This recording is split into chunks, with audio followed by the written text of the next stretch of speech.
Hello, AVGT community. In today's news clip, Delta Airlines Boeing 737-900ER hits Airbus A320 at Salt Lake City International Airport. Per SimpleFlying.com, a pair of Delta Airlines flights were significantly delayed over the weekend after a Boeing 737-900ER came into contact with an Airbus A320 at Salt Lake City International Airport. It is believed that the 737 left winglet clipped the A320 while it was awaiting for takeoff.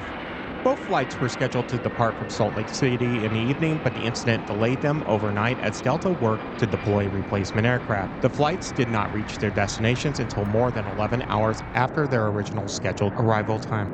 Salt Lake City CBS local affiliate KUTV reported on Sunday afternoon that the two Delta aircraft were involved in an incident on Saturday night. The 737-900ER, registered as November 853 Delta November, was operating as Delta 2046 en route to Bozeman Yellowstone International Airport, while the A320, registered as November 361 November Whiskey, was heading to Dallas Fort Worth International Airport at Delta 2677. According to data from Flight Radar 24, Delta 2677 was scheduled to depart from Gate Alpha 23 on Saturday around 2110, but it was delayed about an hour and did not push back until 2200.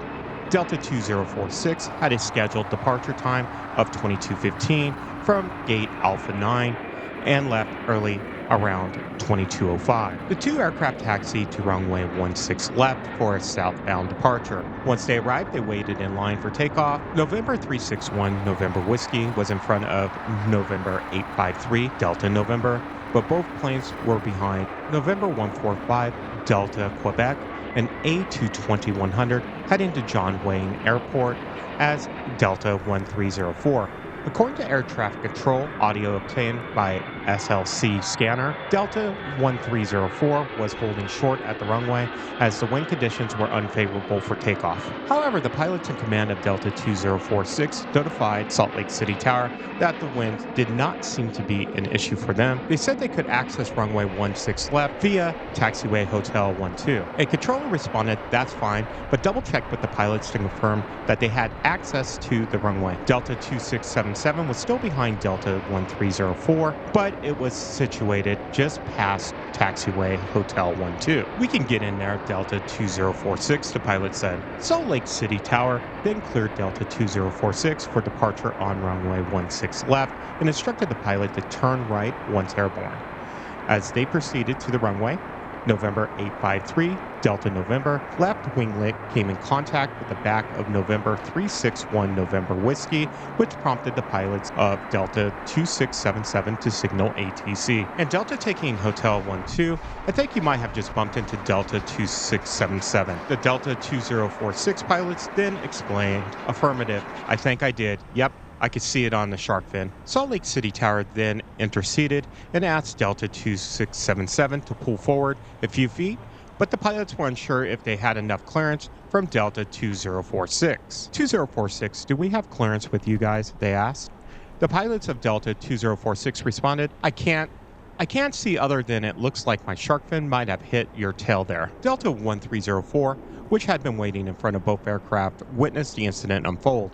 The pilots in command signal all parties involved. "Hey, sorry about it, guys. It's 1304. We got a good view.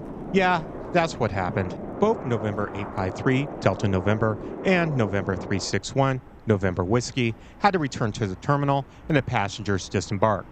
Delta 2046 had 109 passengers aboard, while there was 131 passengers aboard Delta 2677, according to KUTV. No injuries reported, and the planes were removed from service. The extent of damage on November 853 Delta November and November 361 November Whiskey was not made available. Additionally, the status of the pilots and whether there was any disciplinary action is unclear. Have you ever been on an airplane that was involved in an incident? Let us know in the comments below. If you could do us a favor, hit that like button. If we earned your subscription, hit subscribe. And don't forget to hit that notification bell so you know when videos come out, as well as when we go live. If you'd like to help us spread the love of aviation, think about joining as a member, or you can also give us super thanks down below. Thank you for watching, and as always, happy spotting.